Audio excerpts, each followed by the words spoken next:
Hello, colleagues, and welcome to the next episode of DINCast, where yet again we're going international, where I'm chatting to Tristan Kromer, who's based out in California. Hi, Tristan. And we're going to be talking about the problems with innovation. So, Tristan, thank you very much for taking the time today. For those people who don't know you, do you want to say a little bit about yourself, introduce yourself, your journey, and what you currently now do, please? I mean, the whole journey is a bit broad, but the short version is I started off, I spent 10 years in the music industry as an independent musician, producer, and writer. I spent 6 years in IT security. I kind of leveraged myself from marketing in the music industry over to marketing in the tech industry. And then for about the past 10 years, I've been kind of in Silicon Valley in one form or another. Working in innovation, first as an entrepreneur, then building a number of different accelerator programs, some in Silicon Valley, some as far as Vietnam. And currently I've been doing a lot of work with governments and large organizations which have difficulty kind of remembering what it was to be a startup, remembering how to move quickly, remembering how to get past those internal obstacles that they built themselves. That's particularly the case in government agencies where there's not necessarily so much incentive to innovate as their job is to preserve the status quo. But unfortunately, as I think we've all learned in this last year, the world does not stay still. To preserve the status quo, you kind of need to swim with the river of change and just keep pedaling to keep up. So that's kind of me in a nutshell. So sort of just picking up on that point then. So you support leaders and organizations sort of innovate at speed. So why do we find it so hard to be able to do that? You mean in the large organization context? I mean, it's a few different things. There are a number of different common obstacles for large organizations to face, but I mean, that first reason that I just mentioned is really the thing, right? Because you have a large organization that presumably got very large by being somewhat successful. Like there is a business model and they make money from executing on that. The problem with innovation is that it's typically starts very, very small, right? And if you propose to to a billion-dollar company or the government that you're going to start work on this project, and in the first year or even the first 4 years you're going to earn a mighty $1 million, they're going to laugh you out of the room because that's just such a tiny amount. So I always liken it to you have this cash cow business, right? That's just enjoying itself and chomping on the grass and enjoying life to the fullest. And then comes along these tiny little grasshoppers that are chewing on an individual blade of grass. And the cash cow is not concerned because whatever, he doesn't need that one little blade of grass. But the problem happens when the swarm of locusts come, right? When there's not just one grasshopper, but 2 and 10 and 20. And they're all starting to eat away that grass and the cash cow just starves. That's actually a common problem. Like individually, each of those decisions to not invest in a certain area makes sense because the ROI or the net present value of that particular investment is negative. It's too small. But if you look at the aggregate, one of those grasshoppers or all of them, you may be micro segmented out of the entire business, but one of those grasshoppers is going to strike it rich. And they're going to be the ones that are growing very, very rapidly. And so if you don't bet at all on innovation, you don't bet at all on the future, you will eventually waste away because somebody is going to eat your lunch. Boy, I just mixed like 4 metaphors in that one. That's great. That was very good, Tristan. And that's what we try and do, shove as many metaphors into one paragraph as possible. Brilliant. And you talk a lot about sort of the different stages of innovation. For sort of my members and sort of listeners in the social housing space, could you sort of just talk us through how you relate to those different stages, please? Well, there are a number of different frameworks for looking at the stages. I try and keep it relatively high level in that generally you got to get an idea. You got to form a team around that idea, and the job of that team is to transform the idea into a genuine option. And what I mean by an option is that you discovered that you have the option to invest further, that it is a genuine project with genuine market demand. You can genuinely provide a solution for that. And now you have a decision to make as to whether or not is it worth the additional investment or not. Right. So initially you just have this idea and you have no data, right? It's just like, I think it would be wonderful to create an arcology. You mentioned social housing, so let's go with arcology, right? Like a giant city within a building, right? And that sounds like a great idea. It's out of several wonderful sci-fi books. But is that a good idea? Do people want to live in an entirely closed environment that they never have to leave? Let's go out, investigate, and get data to figure out if that is a genuine option or not, because the people in Las Vegas may be very comfortable with that concept. I would argue Las Vegas itself is an entire arcology. I have gotten lost in Vegas and been unable to find the outside. You can walk around for hours and not get out of the building. That's how people live in Vegas, because it's really hot outside.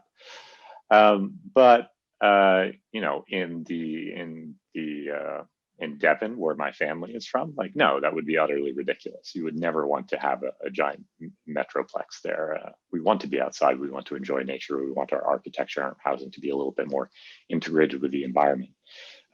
So we need to understand the customer demand and see whether or not there is genuinely a market opportunity there, and that is the job of the team. So idea, form a team, transform that into an option, and then there's a go, no-go decision where you decide whether or not to scale. Those are the basic phases. And in terms of sort of innovation itself, I mean, one of the issues is that innovation involves failure, and failure to big organizations, particularly the world in which we operate in, can be quite difficult because of the governance and the problems that it causes around that. So, what can we sort of do to sort of help organizations either, be more failure aware or more adaptable so that they can learn at the pace that you operate at? Yeah, I think the acknowledgement that failure is a part of success has been slowly encroaching on the kind of popular mindset nowadays. Like, everybody knows that if you're going to try something risky, you're going to fail a few times. And everybody kind of way back in their brain maybe remembers being a child and trying to get up or trying to climb a tree and falling a few times, because that's what it takes to build those muscles and to figure out the right way to walk, the right way to run, the right way to climb. It's just unfortunate that, again, because you have this large organization that makes a ton of money, that very often the idea of failure is frowned upon to such an extreme degree. And this is it's a very cultural thing. It's not something that's born into us. We're very comfortable with failure as children, but it's very cultural. I know entrepreneurs in Mexico that 10 years ago, they told me that they would never kind of admit publicly that they were becoming an entrepreneur, because if people knew that they were starting a business and it failed, they would never be able to get another job. But over the past years, I think that attitude has changed a lot. And that Silicon Valley mentality that you have to have a failure, that if you haven't tried something and failed, you don't really belong in Silicon Valley almost. Like, it's a credential that you need, because if you go into a job interview in Silicon Valley, and they will almost certainly ask you, like, hey, have you ever done a startup? And if you say no, they're going to ask you, why not? Like, are you not entrepreneurial? Do you not take risks?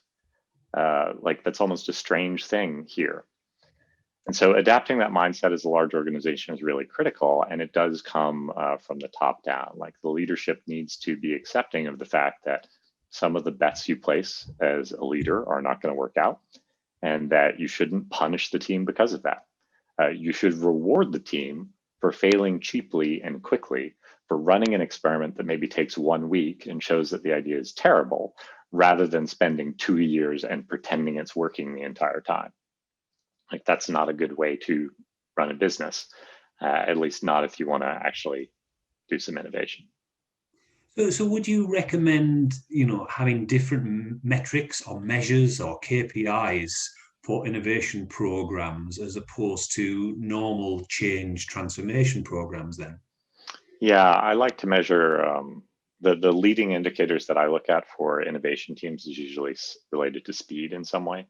So experimental velocity is a term that's often used. It means, can this team run one or more experiments within a week? That's a good metric. If I'm looking across an organization, I'll just look at the percentage of teams that are able to run one or more experiments per week. Then there's insight velocity, which is kind of the next layer on top of that, which is, well, what percentage of those experiments are actually generating insights? There's a little bit of subjectivity there, obviously, but if a team goes out and runs a landing page and they report back that the conversion rate on the page number A is 10% plus or minus 5%, and conversion rate on B is 12% plus or minus 5%, then they've actually discovered nothing. Right? So the margin of error is too high on that experiment, and they can generate no insights from it. That's bad. It means they didn't run the experiment correctly. They didn't have the right sample size, or perhaps they didn't try a big enough change in the page to detect the results. So first metric is about whether or not you're moving quickly. Second metric is about whether or not you're moving effectively. And can you sort of, I've read a bit about sort of your prototyping approach and sort of pencil prototyping, because I think a lot of people tend to get put off by the cost of having to set sort of innovation teams up, or what it might take to sort of get some of these experiments up and running. But I think your premise is that innovation needn't cost a great deal. No, most often, I mean, the thing to remember is that when you don't know anything, even a little bit of information will help a lot. Douglas Hubbard always says that, and I've always thought it was a nice way of putting things. Like, if you're completely ignorant of the landscape around you, then just taking a quick look around and standing on a soapbox will get you a little bit more information and help you understand the lay of the land, the consumer needs, and so forth. So it doesn't need to be a massive build. You don't need to run an A/B test with 40 million people in it. That's something Google might do to tell the difference between which of these 41 shades of blue is going to be better. But for me, in an early stage startup, if I just have an idea and I haven't done any sort of testing on it, just going and talking to 5 people would be infinitely more information than what I have now, which is 0. And paper prototyping or pencil prototyping, which you mentioned, that just means it's commonly used for usability testing. Right? So it means instead of coding up an entire app and taking 3 months to do that, why don't I just sketch out the app on a piece of paper, put it in front of a human being and say, hey, please treat this piece of paper like an iPad. I want you to treat this piece of paper like an iPad. And if you want to push a button, just push the button. And then I'm going to show you this other piece of paper. When you push that button, that'll show you what happens. And it can sound kind of stupid. I mean, when you say it out loud, it's like, well, that's not going to work. Everybody knows it's not an iPad. So, but you'd be surprised. People have a decent imagination, and in some ways, usability testing with paper and pen can be more effective than showing them an actual app. Because if you show them the actual app, guaranteed they're going to do nothing but talk about the color of your logo the entire time. But if you sketch it out with a paper prototype, everybody understands it's a prototype. They're not commenting on the logo. They're not commenting on how, if you have 5 or 6 pixel rounded corners on that prototype, they're just looking at the basic functionality and trying to understand the concept. So a little bit sort of about the year that we've had then, Tristan. So COVID seems to have acted as an accelerator in terms of, those services or businesses or functions that, were going to be, disappear anyhow have been accelerated. And we seem to be moving into a space now where more organizations see that they have to invest in innovation.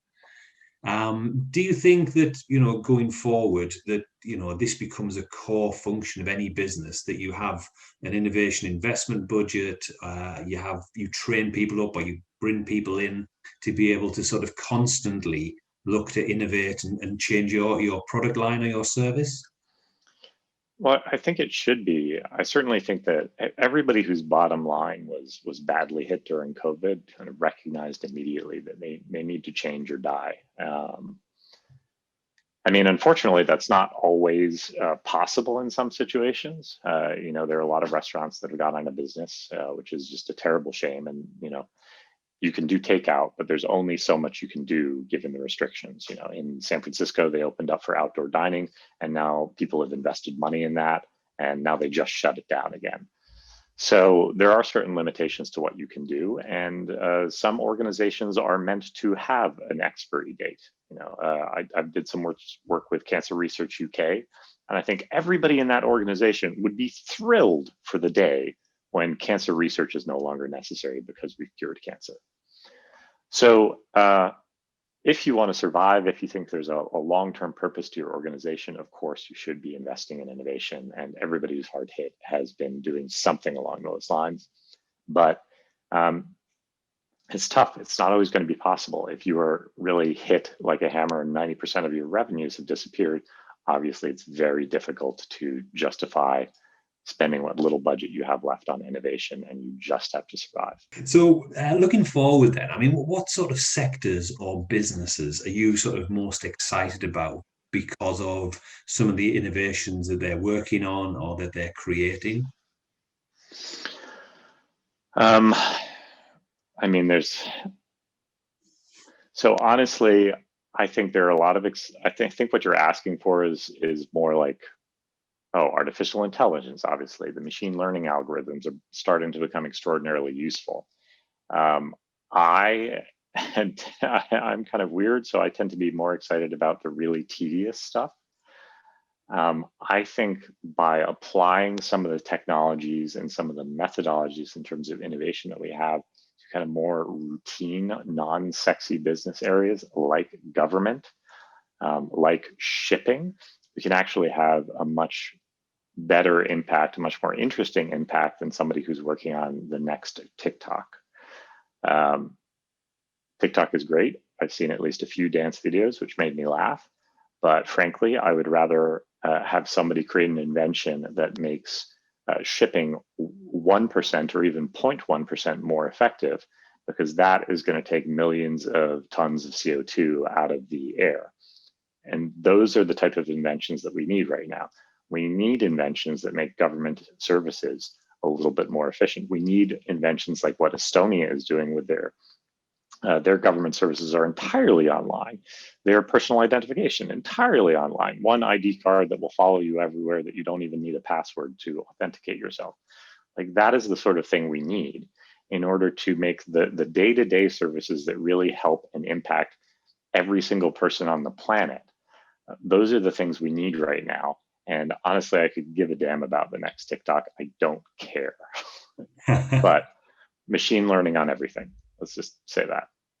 So, final point then, Tristan, sort of drawn on your personal experiences and sort of your career, what one piece of advice or insight would you give to a CEO or an exec director, thinking about sort of innovation, what would you want them to sort of go away with remembering? I would just want them, if there's one thing that I think Silicon Valley learned a long time ago that everybody else needs to learn, it's that you can go faster. Right? So if you have an idea in your company, or somebody has an idea and you're thinking about, well, it'll take 1 year to build this, because maybe you're in something like housing and you think you have to build a whole building, so it's going to take a while. You can do it faster. There are ways to do it faster. There are ways to test it faster. There are ways to make sure that that is going to have full occupancy, or that the people in that social housing will maybe have the important other services that they need in order to get jobs and pay their rent. Could you do it with prefab? Could you do a smaller building? Could you rent a building and try the same services and the same structure in that building? There's always a way to cheat and hack and get something out very, very quickly and get feedback, whether that's paper prototyping, whether it's just talking to human beings and making sure you truly understand their needs, or whether it's building a real MVP. There are always ways to go a little bit faster. And the moment you enable that in your organization, the moment you ask that question of like, hey, how could you do it in 3 months? And then how could you do it in 2 weeks? Once you start asking that question, you'll find you unlock a huge amount of potential in your organization in terms of just speed and ingenuity. So just take away the idea that it can be done faster. Silicon Valley will build a prototype in 48 hours. Maybe you can't go that fast, but can you go faster than you go today?